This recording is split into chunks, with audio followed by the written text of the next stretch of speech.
Love you बच्चों, welcome back to our YouTube channel Rahul sir bio Trivedi. बच्चों, आज हम लोग एक नए चैप्टर की शुरुआत करेंगे अपने भीम बैच में। चैप्टर नंबर 7, बॉटनी के चैप्टर्स को लेकर के 7 नंबर, और एनसीईआरटी बुक का ये चैप्टर नंबर 10 है। आज हमारे चैप्टर का नाम है cell cycle and cell division, जिसमें हम लोग बेसिकली आज के चैप्टर में बात करेंगे सेल साइकिल की। बेटा, ये बहुत ही कॉन्सेप्चुअल चैप्टर है, तो इसको बड़ा मजे लेके पढ़ेंगे, अच्छे से पढ़ेंगे, साथ में डीपीपी भी करेंगे। चलिए बात को स्टार्ट करते हैं। अब अभी तक जितने भी हमारे लेक्चर हो रहे थे, इसके पहले हम लोग बात कर रहे थे cell the unit of life में हमने बात की सेल की।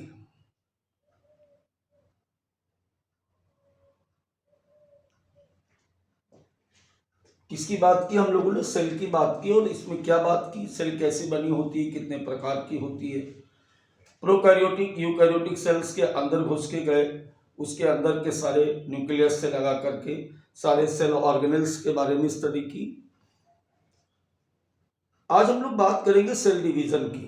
अब सबसे पहली बात की सेल डिवीजन है क्या, और अगर सेल डिवीजन कुछ है तो अभी तक क्यों नहीं आया। दोनों बातों को अलग अलग समझें। कोई भी सेल जो होती है वो सेल अपने दो फेस में पाई जाती है। पहला फेस होता है जिसे हम कहते हैं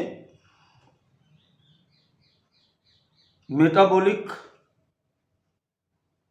फेस या सेल की उपापचयी प्रवस्था, और दूसरे फेस को हम कहते हैं सेल डिस्ट्रीब्यूटिंग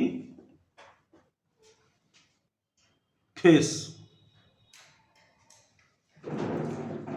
मैंने क्या कहा कि किसी भी सेल की लाइफ साइकिल में सेल का भी एक जीवन काल है। सेल की लाइफ स्पान में दो अलग अलग फेसेस आते हैं। एक होता है मेटाबॉलिक फेस और दूसरा होता है cell distributing phase. Metabolic phase में क्या होता है? इसकी हिंदी है उपापचयी प्रावस्था, और इसकी है विभाजन प्रावस्था।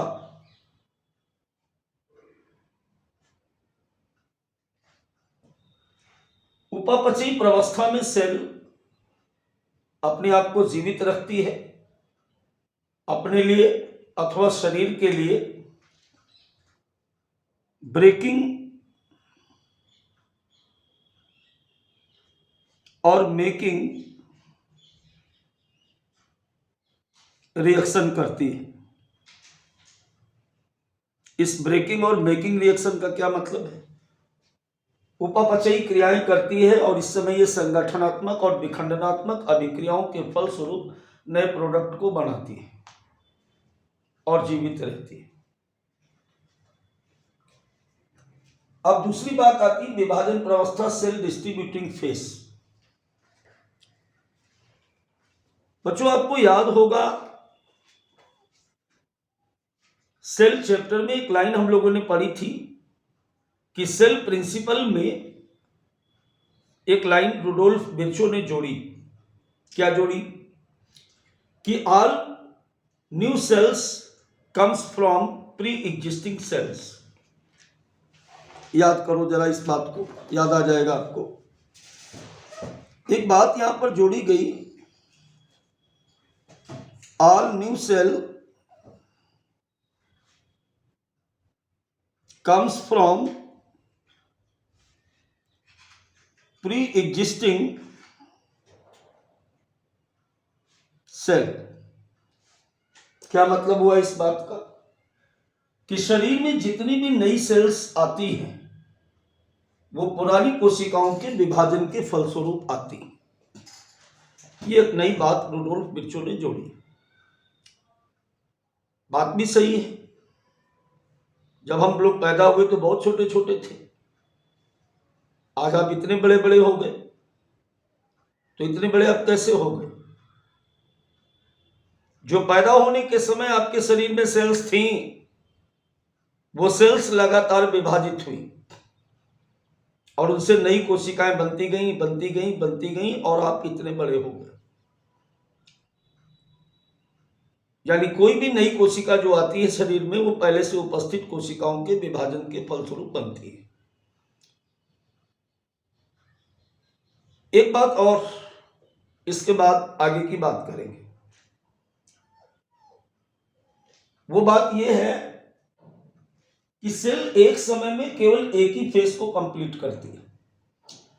जिस समय सेल मेटाबॉलिक रिएक्शन को कंप्लीट करती है उस समय डिवीजन नहीं होता है, और जिस समय डिवीजन होता है उस समय मेटाबॉलिक रिएक्शन नहीं होते। क्लियर हो गई बात? तो इस बात को समझने के बाद अब हम लोग बात करेंगे आगे की। ये फिगर आप देख रहे हो, ये फिगर हमें क्या बता रहा है? ये फिगर हमें बता रहा है कि ये मदर सेल है, ये लिखा हुआ है मदर सेल। अब मदर सेल के अंदर कुछ चेंजेस आ रहे हैं। देखो यहां पर ये आपको दिखाए गए, ये क्या दिख रहे हैं? ये सेल के क्रोमोसोम है।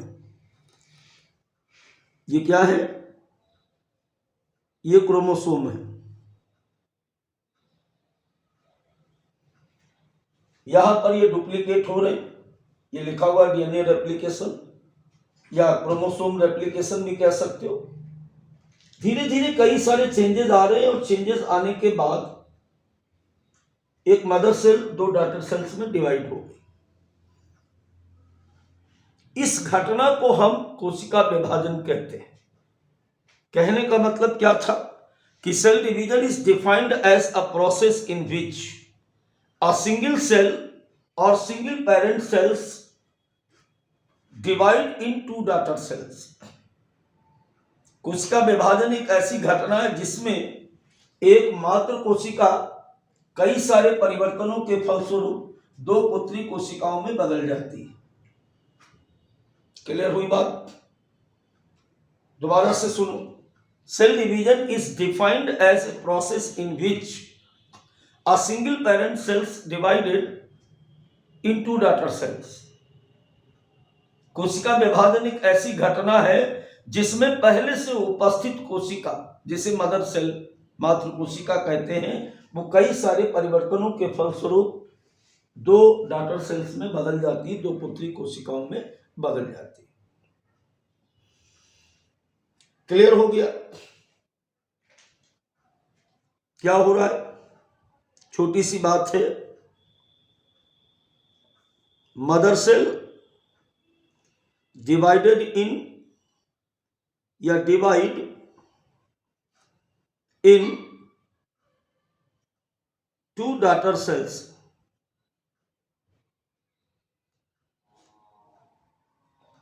एक बात यहां समझ लेना कि प्रत्येक डिवीजन में दो सेल बनी है, तीन नहीं हुई। यही सेल इसमें बदल रही है, मतलब एक डिवीजन में एक नई सेल बनी। एक तो वही पुरानी मदर सेल, संख्या के आधार पर अगर बात करेंगे, one mother cell divide in two daughter cells. तो अगर एक डिवीजन हुआ तो सेल कितनी हो गई? दो, तीन नहीं। इसको नहीं जोड़ा जाएगा क्योंकि यही देखो सीक्वेंस में चेंज हुई। अब आगे की अगर बात करो तो इस चैप्टर का नाम रखा गया cell cycle and cell division. अब बात आती कि ये सेल साइकिल क्या है। ये सेल साइकिल क्या है? सेल साइकिल एक सीक्वेंशियल इवेंट्स है। क्या है? सीक्वेंशियल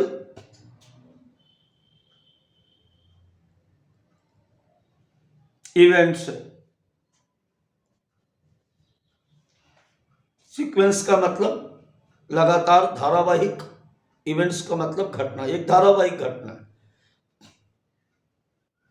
इसमें होता क्या है? इसमें यह होता है कि जैसे एक मदर सेल है, ये कोई मदर सेल है और ये इसका न्यूक्लियस है।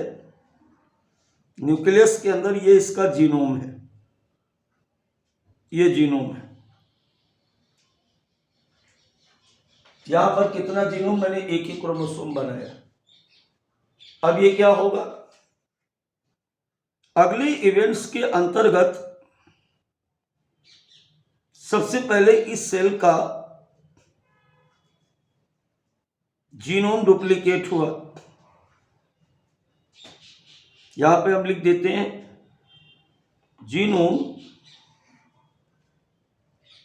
डुप्लीकेशन। सर इस जीनोम का क्या मतलब है? अगर 11th के हैं तो बड़े ध्यान से, क्योंकि इनको कल हम क्रोमोसोम कह रहे थे और क्रोमोसोम के अंदर डीएनए था, डीएनए में जीन होते हैं।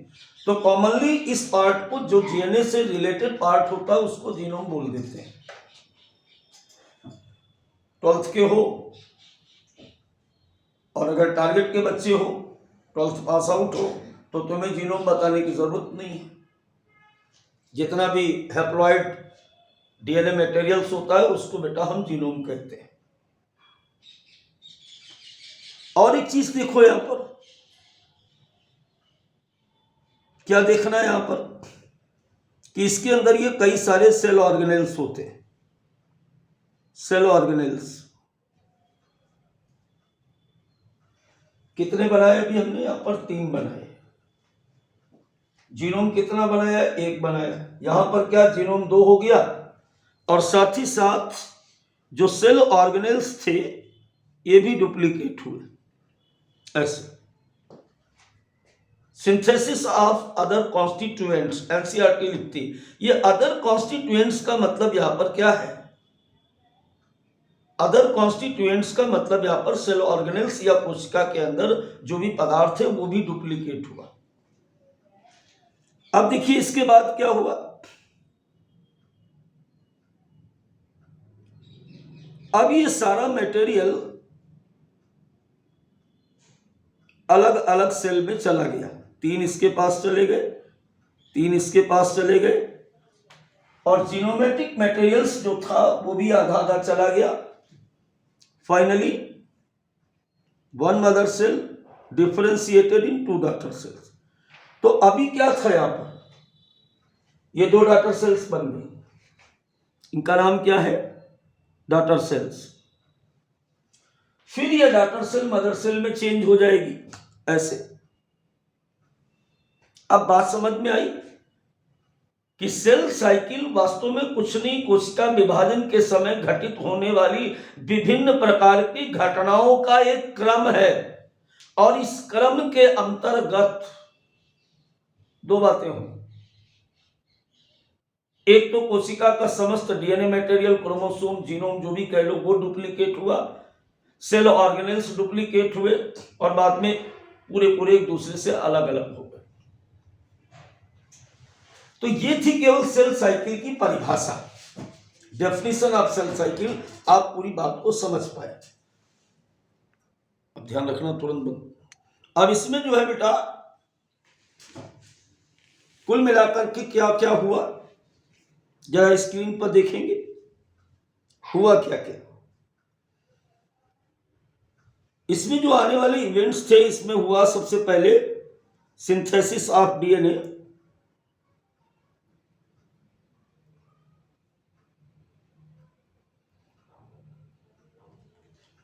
अगर सिंथेसिस ऑफ डीएनए नहीं होता तो ये जीनोम तो जो था ये डबल कैसे हो गया? दूसरा क्या इसमें घटेगा? डुप्लीकेशन ऑफ सेल ऑर्गेनेल्स, कोशिका के अंदर जितने भी कोशिकांग थे, ये इनको अभी नाम दिया था हमने सेल ऑर्गेनेल्स, ये डुप्लीकेट हुए। तीसरा और क्या हुआ, सिंथेसिस ऑफ वेरियस प्रोटीन।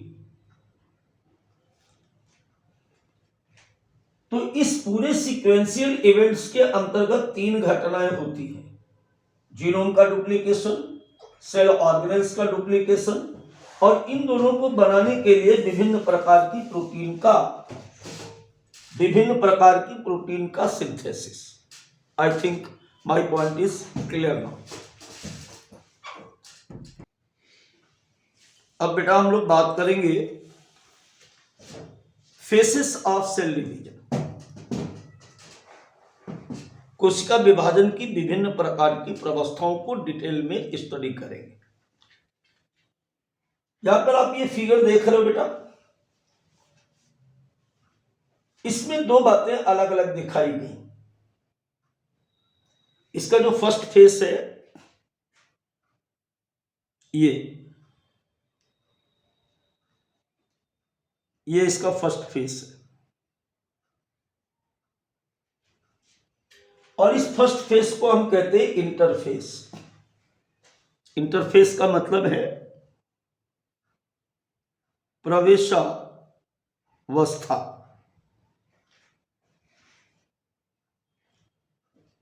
और दूसरा ये एम बना हुआ है, इसे हम कहते हैं माइटोटिक फेस या एम फेस, यानी विभाजन प्रावस्था।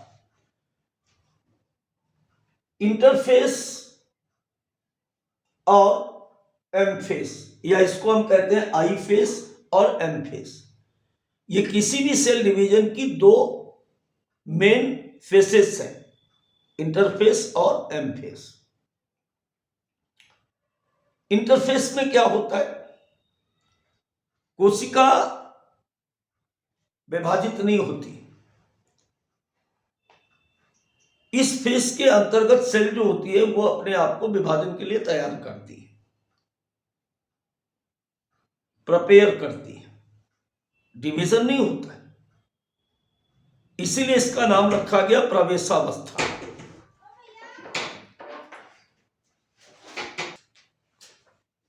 तो इंटरफेस और माइटोटिक फेस आप समझ गए।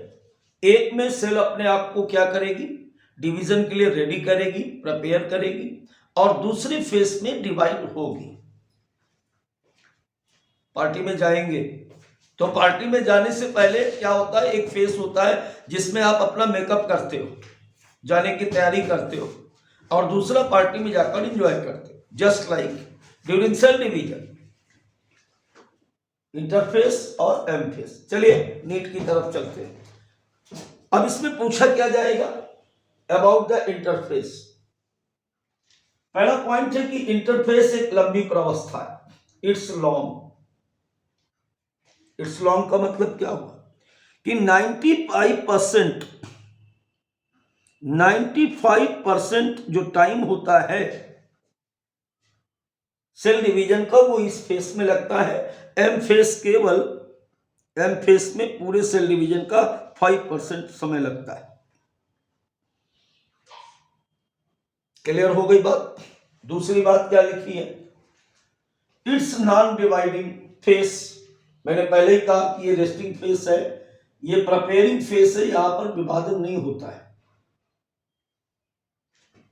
ग्रोइंग फेस, कोशिका अपने आप को इस समय बड़ा करती है, ग्रोथ करती है। मोर एक्टिव फेस, इस समय सेल ज्यादा एक्टिव होती है। Cell prepare itself for division. Final बात आ गई कि कोशिका अपने आप को इस समय विभाजन के लिए तैयार करती है, और इसीलिए इसे हम कहते हैं also called resting face. Interface पहली प्रावस्था है, बड़ी प्रावस्था है, कोशिका इस समय वृद्धि करती है, कोशिका इस समय ज्यादा सक्रिय होती है, अपने आप को विभाजन के लिए तैयार करती है, लेकिन डिवीजन नहीं करती, इसलिए इसको हम कहते हैं रेस्टिंग फेस। अब दूसरा माइटोटिक फेस। माइटोटिक फेस कहां से कहां तक? जो आपको ये पीला वाला दिख रहा है, ये इतना, यहां से लेकर के इतना, साइटोकाइनेसिस नहीं, ये जो इतना यहां से यहां तक आपको दिख रहा है, इसको हम कहते हैं mitotic phase. Actual cell division phase. Cell इस प्रावस्था में विभाजित होती है। Most dramatical phase. अब मोस्ट ड्रामेटिकल फेस इसलिए कहा गया कि इसका ड्रामा हम तुम्हें दिखाएंगे, इसमें बहुत सारे चेंजेस आते हैं, इसलिए इसको लिखा गया most dramatical face. Divide into सब स्टेज। इस समय कोशिका वास्तविक तौर से विभाजित होती है, और विभाजित में दो प्रावस्थाएं होती हैं। एक को हम कहते हैं कैरियोकाइनेसिस और दूसरे को बेटा हम कहते हैं साइटोकाइनेसिस। कैरियोकाइनेसिस में न्यूक्लियस डिवाइड होता है और इसकी सब स्टेजेस हैं प्रोफेस, मेटाफेस, एनाफेस और टीलोफेस। साइटोकाइनेसिस में केवल क्या होता है? साइटोकाइनेसिस में सेल डिवाइड हो जाती, finally divide in two daughter cells. Finally divide in two daughter cells. दोबारा से एक बार फिगर को देखें, सारी बात क्लियर हो जाएगी। मैंने कहा यहां पर कि ये जो एम फेस है ये माइटोटिक फेस है। इस एम का मतलब है माइटोटिक फेस, और माइटोटिक का मतलब है क्या? विभाजन। इसमें केवल 5% लगता है, यानी ये छोटा प्रावस्था है। एक्चुअल सेल्स में डिवाइड होती है, मोस्ट ड्रामेटिकल फेस है, इस समय डिवीजन होता है। और एम फेस जो है वो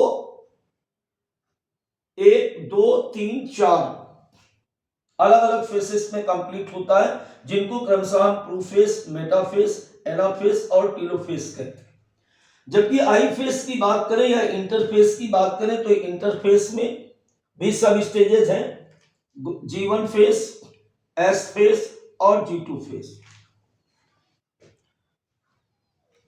यहां पर देखें, अगर हम बेटा आई फेस की बात करें तो I face completed in following 3 सब stages, G1 face, G2 face और S फेस।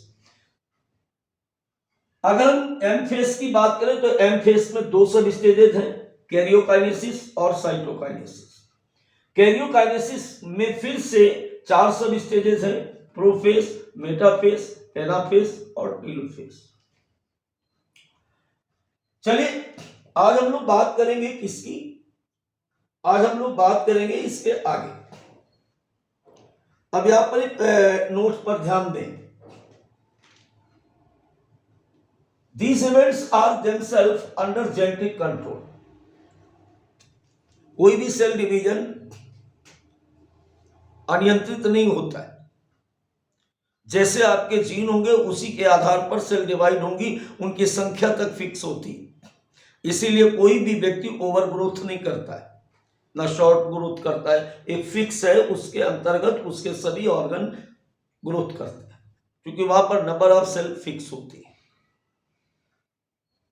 अब बेटा अगर हम बात करें एक अगला नोट से कि human cell divide once in approximate every 24 hour. मनुष्य की एक कोशिका को विभाजित होने में 24 घंटे का समय लगता है। दूसरी तरफ नीचे भी एक तीसरा नोट है कि yeast cell divide in 90 minutes only. इन दोनों बातें लिखने का मतलब मेरा क्या था? इन दोनों बातों लिखने का मतलब ये था कि अलग अलग प्राणियों में, अलग अलग एनिमल्स में, अलग अलग लिविंग्स में जो सेल डिवीजन का टाइम होता है बेटा वो अलग अलग होता है। ऐसा नहीं कि सबकी सेल 24 आवर में। अब अगर यहां बैक्टीरिया लिखा होता है तो 20 मिनट हो जाता है। The time of division is very in various livings. अलग अलग सजीवों में कोशिका विभाजन का जो समय होता है वो बेटा अलग अलग होता है। अब चलिए बात करते हैं हम लोग जीवन फेस की, यानी इंटरफेस का पहली प्रावस्था जिसे हम कहते हैं जीवन फेस। ये किसके अंतर्गत आता है? ये बेटा आता है इंटरफेस के अंतर्गत। इंटरफेस यानी प्रवेशावस्था की पहली सब स्टेज है जीवन फेस। इसमें होता क्या क्या है? पहले बात तो ये फेस कब आता है? Interval between mitotic and initiation of DNA duplication. अब इसका मतलब क्या हुआ? इसका मतलब देखिए यहां पर ये जो एस फेस आपको दिख रहा है, इस एस फेस का मतलब है डीएनए डुप्लीकेशन फेस। इस फेस में किसी भी सेल का जीनोम डुप्लीकेट होता है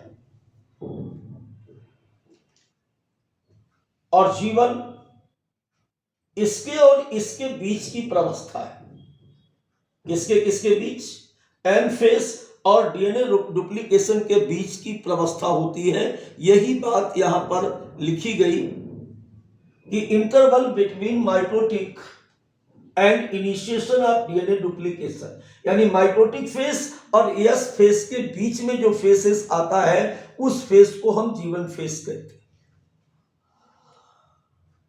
इसीलिए इसका नाम लिखा गया गैप 1। अब इसमें क्या क्या होता है, सेल कैसे अपने आप को प्रिपेयर करती है? जीवन प्रावस्था के अंतर्गत किसी भी कोशिका में न्यूक्लियोटाइड सिंथेसिस होता है, एटीपी बनती है, विभिन्न प्रकार के प्रोटीन बनते हैं, अमीनो एसिड और आरएनए को सिंथेसाइज किया जाता है, बनाया जाता है। जीवन फेस का पहला इवेंट क्या है? Synthesis of nucleotide, ATP, protein, amino acid और आरएनए इसमें बनते हैं। Most of the cell organelles duplicated. किसी भी सेल के अंदर जो भी कोशिकांग होते हैं वो इस समय डुप्लीकेट हो जाते हैं। लेकिन एक बात यहां पर ध्यान रखना कि माइटोकॉन्ड्रिया, प्लास्टिड्स और गोल्गी बॉडी यहां पर डुप्लीकेट नहीं होते। फंस जाओगे क्वेश्चन में। Most of the cell organelles duplicated but mitochondria, chloroplast, Golgi body not divide. तीसरा, लेंथ ऑफ जीवन is different in different cells. हमें क्वेश्चन कितने याद रखने? 2। पहली बात क्या याद रखनी हमको? Is the interval between the mitotic and S phase, पहला क्वेश्चन। दूसरा क्वेश्चन कि इस फेस में डीएनए, एटीपी, प्रोटीन्स जैसे पदार्थों को बनाया जाता है। 2 बातें होंगी। तीसरी बात, तीसरा क्वेश्चन क्या है कि इसमें ज्यादातर जो सेल ऑर्गेनेल्स होते हैं वो डिवाइड हो जाते हैं। लेकिन हमें याद रखना है, क्या याद रखना है कि माइटोकॉन्ड्रिया, क्लोरोप्लास्ट और गोल्गी बॉडी यहां पर डिवाइड नहीं होते हैं और सभी सजीवों में अलग अलग सेल्स में। और यही कारण है कि अभी मैंने क्या कहा था कि 90 मिनट, 24 आवर, 20 मिनट, बैक्टीरिया में 20 मिनट, ईस्ट में 90 मिनट और ह्यूमन बींग्स में 24 आवर। क्या मतलब है कि सब में जीवन फेस का जो टाइम है वो अलग अलग होता है। लिखा हुआ लेंथ ऑफ जीवन is different in different sales. Clear हो गई बात? चलिए अब हम लोग बात करेंगे सेकेंड फेस, यानी किसकी बात करेंगे? एस फेस, यानी सिंथेसिस ऑफ डीएनए फेस। इसमें क्या होता है कि किसी भी ऑलरेडी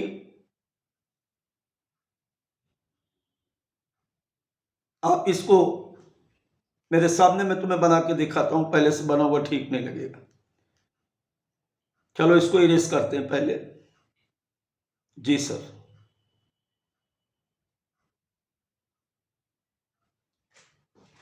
अब किसी भी एस फेस में क्या हो रहा है? एस फेज का मतलब है सिंथेसिस ऑफ डीएनए, जो ऑलरेडी इसमें पहले से डीएनए है उसको डुप्लीकेट करना, उसकी मात्रा को बढ़ाना है। लिखा हुआ replication of DNA take place. Replication और डुप्लीकेशन या डीएनए का दुगुणन एक ही शब्द है। अब जरा बोर्ड पे ध्यान से देखिए, यह आपके सामने क्या बना हुआ है। यह आपके सामने बेटा एक बना हुआ है क्रोमोसोम।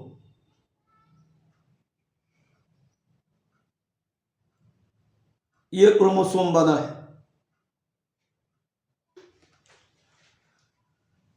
इस क्रोमोसोम के अंदर ये डीएनए है, ये डीएनए। चलिए अब इस डीएनए को हम लोग बाहर निकाल लेते हैं। अबे निकलता नहीं, तुम्हें समझाने के लिए निकाल रहे हैं। ऐसे इस फेस में जो एक ऑलरेडी डीएनए था, ये डीएनए है, इसको बाहर निकाल लिया। अब ये क्या करता है, अपने आप को डुप्लीकेट करता है। तो डुप्लीकेट करने में क्या करता है, सबसे पहले डुप्लीकेशन अलग से सिलेबस में है लेकिन 12th में है, वहां पर हम आपको डिटेल में बताएंगे, अभी केवल ऐसे ही आप देख लीजिए। इस तरीके से ये पुराना वाला डीएनए खुल जाता है और उसमें इस तरीके से एक नया डीएनए यहां पर सिंथेसाइज हुआ ऐसे। और फाइनली यहां पर हो क्या रहा है, यहां पर दो डीएनए इस प्रकार से ऐसे बन जाते हैं। अब देखो ऐसे दो डीएनए बन गए ऐसे। यानी पुराना वाला डीएनए कैसा था, ऐसा था, दोनों आर्म्स इसकी या स्ट्रैंड जो है रेड कलर से हैं। फिर एक ये जो ब्लू वाला बना ना, ब्लू वाला, ये पुराने वाले डीएनए के साथ केवल ब्लू वाला सिंथेसाइज हुआ। यहां पर हम देख रहे हैं कि पुराने वाले में और एक नया वाला बन गया, एक डीएनए से दो डीएनए बन गए। अब ऐसा क्यों हुआ, ऐसा होने का कारण यह था कि जो लाल वाले पे लिखा था वही उसने नीले वाले पे लिख दिया, तो कोई भी क्या नहीं हुआ, जो भी कैरेक्टर थे वो कभी किसी के बदलते नहीं है। वरना हर बार सेल बदले, सेल बटे तो नए कैरेक्टर आ जाए, लेकिन ऐसा नहीं होता है। क्योंकि हर बार क्या होता है कि पुराने डीएनए का एक पार्ट नए डीएनए के साथ होता है, और इसे हम कहते हैं semi conservative method of DNA replication. तो एस फेज के अंतर्गत आपने देखा कि किसी भी सेल के न्यूक्लियस में उपस्थित डीएनए जो था वो डीएनए दो पार्ट में डिवाइड हो जाता है। अब यहां पर जो क्वेश्चन आते हैं उन पर फोकस करें। क्वेश्चन पूछा जाएगा कि G1 फेस में इतना था तो G2 फेस में डीएनए अमाउंट कितना होगा, क्रोमोसोम की संख्या कितनी होगी, फलाने ढिमकाने, ऐसे पूछा जाएगा। आप अगर मेरी ये दो बातें तीन जो लिखी इनको ध्यान से समझ लें, कोई क्वेश्चन गलत नहीं होगा। अमाउंट ऑफ न्यूक्लिक एसिड यानी डीएनए डबल यस फेस में, यस फेस से पहले मान लीजिए हम कहते हैं, कोई कहता है कि जीवन में डीएनए की मात्रा 10 ग्राम है, तो G2 फेस में कितनी होगी, 20 ग्राम हो जाएगी, क्योंकि G2 फेस कब आया, एस फेस के बाद आया।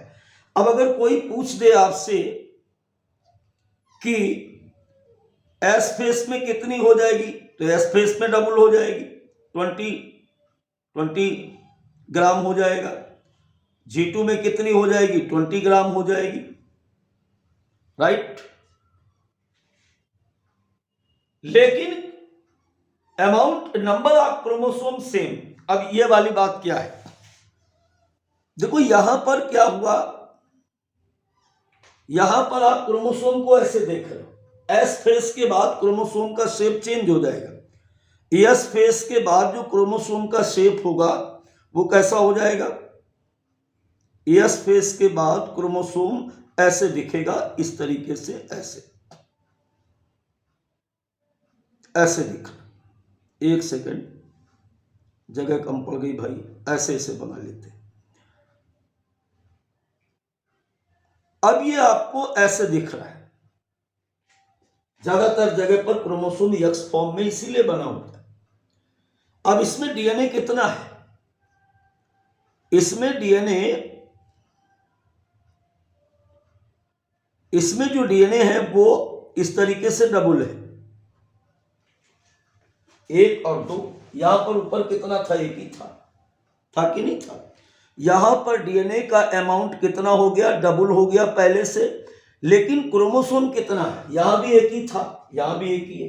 तो ध्यान रखें इस बात का कि number of chromosome same, amount of nucleic acid यानी डीएनए डबल हो जाएगा एस फेस में, लेकिन नंबर ऑफ क्रोमोसोम अभी भी उतने ही रहेंगे। अब एक तीसरा क्वेश्चन, एनिमल सेल्स में अगर ये डिवीजन हो रहा है तो ठीक इसी समय यानी एस फेस में ये सब काम कहां हो रहा था? न्यूक्लियस के अंदर।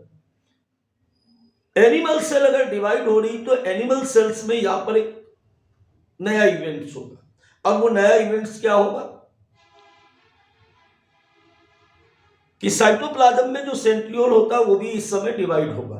अगर हम बात करें किसी एनिमल सेल की तो एनिमल सेल्स में इस समय सेंट्रियोल डिवाइड होगा। चलिए अब हम लोग बात करते हैं G2 फेस की। G2 फेस क्या है? अब हम क्या क्या पढ़ चुके?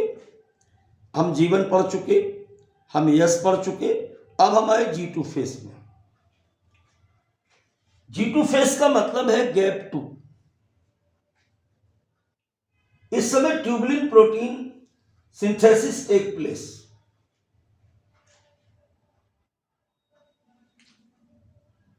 अभी आपको पढ़ाया था साइटोस्केलेटन में माइक्रोट्यूब्यूल्स। तो ये जो माइक्रोट्यूब्यूल्स था ये भी प्रोटीन से बने हुए रॉड लाइक खोखले स्ट्रक्चर थे। सेल डिवीजन की तैयारी में नंबर 3 नंबर कितने? देखो अभी तक कितनी बात हुई, जीवन में क्या पढ़ा कि सेल ऑर्गेनेल्स डुप्लीकेट हुए, ज्यादातर, कुछ को छोड़ दिया जाए, प्रोटीन एटीपी वगैरह का सिंथेसिस हुआ। एस फेस में हमने क्या पढ़ा कि डीएनए जितना था वो जस्ट डबल हो गया। अब G2 फेस में क्या प्रिपरेशन हो रही?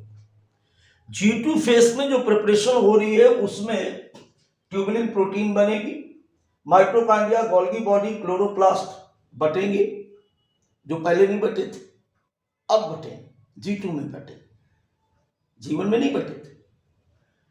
DNA duplication stop but RNA synthesis continue. जो यहां पर आप देख रहे थे कि डीएनए का डुप्लीकेशन चल चुका तो वो यहां पर आकर के बंद हो गया, लेकिन क्या चलता रहेगा? आरएनए सिंथेसिस यहां तक चलती रहेगी। दोबारा से ध्यान दो, tubulin protein synthesis take place, mitochondria, Golgi body, chloroplast duplicated, DNA duplication stop but the RNA synthesis continue. Clear हो गई? अरे यार सटीक बात करता हूं, इधर उधर की बातें नहीं आती, सीधे आप लेक्चर लीजिए और दुनिया का कोई भी डाउट लगाइए, राहुल सर के साथ होगा अगर नीट के सिलेबस में है तो। टाइम काटने वाला कोई सिस्टम नहीं, इसीलिए बेटा पहले से लिख लिया कि आपका समय अमूल्य है और उस समय को हम आपके साथ पास आउट नहीं करेंगे, हमारा भी बड़ा अमूल्य है।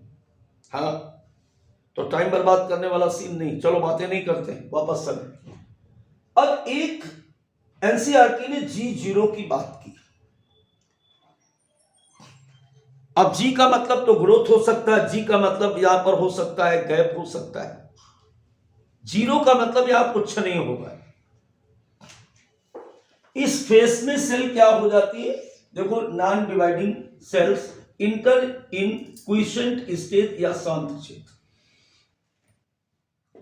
देखो जैसे कोई सेल डिवाइड हो रही होती है, ध्यान से सुनना, बोर्ड पे ध्यान को।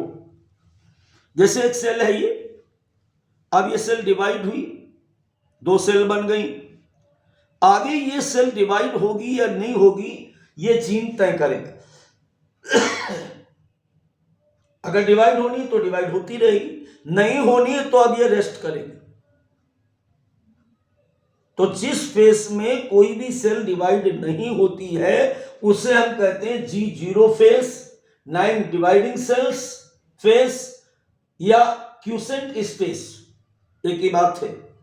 G0 face, G0 face, quotient space, शांत क्षेत्र, में वो सेल चली जाती। मान लीजिए आगे डिवाइड नहीं हो रही, तो अब जब डिवाइड नहीं हो रही तो इस फेस को बोलेंगे क्या, इसे बोलेंगे G0 फेस या G0 phase. Cell are metabolically active. ऐसा नहीं कि कोशिका ने काम करना बंद कर दिया, कोशिका पूरी तरह से जीवित है, पूरी तरीके से कार्यक्षम है, उपापचयी क्रियाएं अपनी कर रही है, लेकिन डू नॉट प्रोलिफरेट, केवल विभाजित नहीं हो रही। क्लियर हो गई बात। अब इस प्रकार की सेल दरअसल होती कहां, ये क्वेश्चन है। Wall of heart cell, nerve cell in adult. एक निश्चित समय के बाद हृदय में पाई जाने वाली कोशिकाएं मस्तिष्क में पाई जाने वाली कोशिकाएं विभाजित नहीं होती।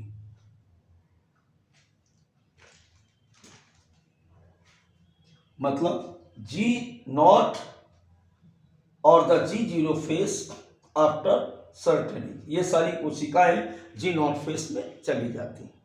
तो बच्चों ये थी हमारी सेल साइकिल या सेल एंड सेल डिवीजन का पहला फेस यानी सेल साइकिल पे आज बात की। 2 क्लास इसमें और लूंगा मैं, पहली माइटोसिस और फिर मेयोसिस। तो आज केवल हम लोगों ने आई फेस की बात की है, इंटरफेस की बात की है और उसके इवेंट्स की बात की है। अगले लेक्चर में हम आपके साथ मिलेंगे माइटोसिस सेल डिवीजन के साथ या माइटोटिक फेस के साथ। I think my point is clear now. Bye bye बच्चों।